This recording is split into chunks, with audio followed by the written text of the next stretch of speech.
Hola, Dios te bendiga, bienvenido a tu segmento El Poder de Dios. Hoy con el tema Derribando los mitos bíblicos.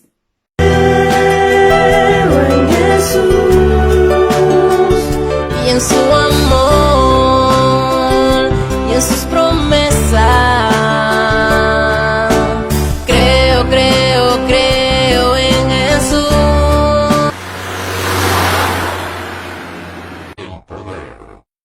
De Dios.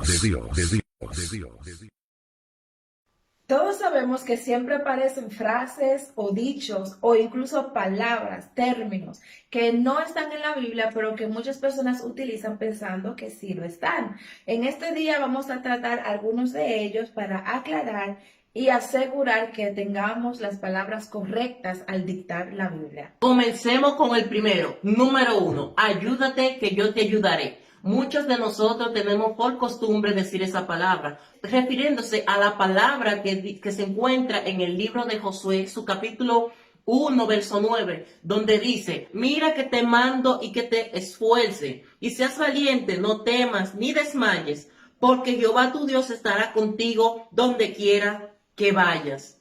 Muchas personas, al no tener reconocimiento, dicen: ayúdate que yo te ayudaré. O sea, dicen según la Biblia. Pero hoy queremos darte a conocer que la Biblia no dice eso, sino que tiene otro término, como lo acabamos de leer en Josué 1:9. Número 2. Maldito el hombre que cree en el hombre. Literalmente la Biblia no dice esto. En Jeremías capítulo 17, versículo 5, la palabra nos dice: así ha dicho Jehová, maldito el varón que confía en el hombre y pone carne por su brazo y su corazón se aparta de Jehová. Esto lo que quiere decir es que no podemos confiar en el hombre quitando la mirada de Dios. Ahora bien, si tienes una persona de confianza, un mejor amigo, una mejor amiga, pero al mismo tiempo sabes que Dios lleva el primer lugar, no estás pecando si confías en esa persona, ya que Jeremías 17:5 lo que dice es que no podemos confiarnos en el hombre quitando la mirada o quitando a Dios de su primer lugar. Punto número 3. Frutos del Espíritu y frutos de la carne. Es algo erróneo que muchos de nosotros, tanto como cristianos como personas que no son cristianos, les gusta decirlo. Cuando nos vamos al libro de Gálatas, su capítulo 5, en el verso 19, nos explica qué son las obras de la carne, como el adulterio, la fornicación, etcétera. Pero cuando nos vamos al verso 22, nos explica cuáles son los frutos del Espíritu. O sea, que no hay frutos de la carne, sino que hay obras de la carne y frutos del Espíritu. Mito número 4. Nadie es profeta en su propia tierra. Tampoco esta frase se encuentra literalmente en la palabra de Dios, sino que en Mateos 13:57, Jesucristo dijo: no hay profeta sin honra, sino en su propia tierra. Lo que nos deja entender que muchas veces el profeta no será honrado en su propia tierra o en su propia casa. No que no sea profeta por estar en su tierra, sino que no suele ser honrado como lo es cuando llega a un lugar extraño, un lugar extranjero, y las personas se manifiestan con más respeto y con más honra. Sigue siendo profeta tanto en su tierra como en el extranjero, pero este versículo lo que nos deja entender es que esos profetas son más honrados fuera de casa y fuera de su ciudad. Número 5. Y es: Eva comió una manzana. Muchos de nosotros tenemos por costumbre decir que Eva comió una manzana.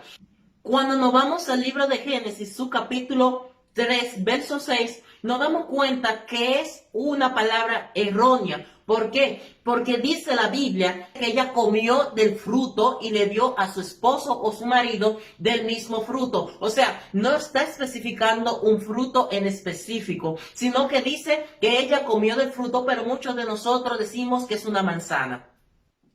Nuestro sexto mito es: la fe sin obra es muerte. Muchas personas se equivocan al pronunciar esta palabra, ya que la fe sin obra no es muerte, sino muerta. Dice la palabra del Señor en Santiago 2:26, porque como el cuerpo sin espíritu está muerto, así también la fe sin obras está muerta. Es muy importante que nos acostumbremos a reconocer esta diferencia, que la fe, si no tiene obra, está muerta, pero no quiere decir que trae muerte. Séptimo, y es un mito muy conocido, y es que decimos muchas veces que Pablo cayó de un caballo. Cuando nos vamos al libro de Hechos, su capítulo 9, verso 4, dice la palabra, y cayendo en tierra, oyó una voz. O sea, no dice que cayó de un caballo. Podríamos decir que también anduvo a pie. Así que no sabemos si fue en caballo o en qué anduvo. Y el octavo mito es cuando las personas suelen decir, reprendemos todo espíritu de adulterio, todo espíritu de fornicación, reprendemos todo espíritu de envidia. Hoy queremos aclararte y explicarte lo que dice la palabra de Dios en Gálatas capítulo 5 a partir del verso 19. Y es que estas clases de cosas no son espíritus, sino obra de nuestra carne. Tenemos que tener mucho cuidado al momento de reprender, ya que las obras de la carne no se reprenden, sino que debemos renunciar a ellas y dejar de practicarlas. Mito número 9. Y es que muchas personas decimos que Dios no tiene dos bocas, refiriéndose que Dios no puede darte una palabra a través de un profeta ahora y luego volver a ese profeta y decirte otra cosa a lo contrario a lo que Él te había ya dicho.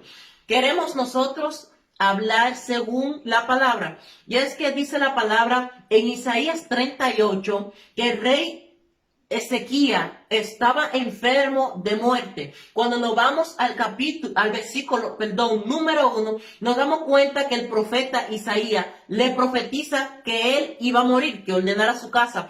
Ezequías se humilla, pide perdón, llora, y el Señor escuchó esas lágrimas. El Señor vio que el hombre estaba arrepentido. Ahora bien, cuando vamos al versículo número 5, dice que Jehová habló al profeta y le dijo que se devolviera para profetizar lo contrario que él había profetizado. Le dijo, dile que le añadiré 15 años más de vida, cuando ya le había profetizado hay muerte. O sea, Dios sí tiene la capacidad de hacer lo que Él quiere y lo que le plazca, según su voluntad. Número 10. Todos somos hijos de Dios. Hay muchas personas que acostumbran a decir esta palabra, pero lamentablemente hay otra realidad. Y es que la palabra del Señor nos enseña en Juan 8:42, Jesucristo hablando, si vuestro Padre fuere Dios, ciertamente me amaríais, porque yo de Dios he salido. El verso 44 dice, vosotros sois de vuestro padre el diablo y los deseos de vuestro padre queréis hacer. Nosotros somos hijos de aquel de quien hacemos las obras. Si estamos viviendo en pecado, estamos haciendo las obras del diablo, entonces no seríamos hijos de Dios. Pero el Señor nos da una esperanza en el libro de Juan también, capítulo 1, versículo 12, diciéndonos, mas a todos los que le recibieron, a los que creyeron en su nombre, le dio potestad de ser hechos hijos de Dios. Si tú aceptas hoy al Señor en tu corazón, sí puedes convertirte un hijo de Dios y coheredero con Jesucristo. Mito 11 o número 11. Dios aprieta, pero no ahorca. Y es la siguiente palabra, y es que nos lo encontramos en 1 Corintios, su capítulo 10, verso 13. No os ha sobrevenido ninguna tentación que no sea humano, pero fiel es Dios, que no os dejará ser más tentado, más de lo que podéis resistir, sino que dará también juntamente con la tentación la salida, para que podáis soportar. Dios nunca te va a dar una prueba que tú no puedas soportar, porque Dios sí conoce tu capacidad. Y probablemente a eso se refiere mucho cuando dicen, Dios aprieta, pero no ahorca. 12 es, Dios es un Dios de orden. Muchas veces escuchamos esta palabra para limitar alguna situación o algún paso que alguien quiere dar. Pero lo cierto es que nosotros, los cristianos, los hijos de Dios, la iglesia de Jesucristo, sí nos tenemos que someter al orden, sí nos tenemos que someter a reglas, esperar el tiempo de Dios y así sucesivamente. Pero no necesariamente tenemos que justificarlo con la palabra Dios Dios es un Dios de orden, ya que sabemos que Dios es soberano y puede moverse aún fuera del orden. Isaías 45, versículo 7 dice, hablando Dios de sí mismo, yo soy aquel que formo la luz y creo las tinieblas, que hago la paz y creo la adversidad. Yo Jehová soy el que hago todo esto. Dios no se somete a orden, Dios no se somete a tiempo ni a institución, mas nosotros, según Primera de Pedro, capítulo 2, versículo 13, sí nos tenemos que someter. Bueno, mis amados, esto ha sido todo por hoy. Si te gustaría que nosotros hagamos una segunda parte de este video, solo comente debajo del video. También si has escuchado algún mito y te gustaría que nosotros lo busquemos según la Biblia, también puedes comentar aquí abajo. Así que esperamos que te haya gustado el video, que haya sido de bendición, de edificación, que hayas aprendido algo y que sea de ayuda para tu crecimiento espiritual. Nos vemos en el próximo video. Dios te bendiga. Hasta la próxima. Bendiciones. Amén.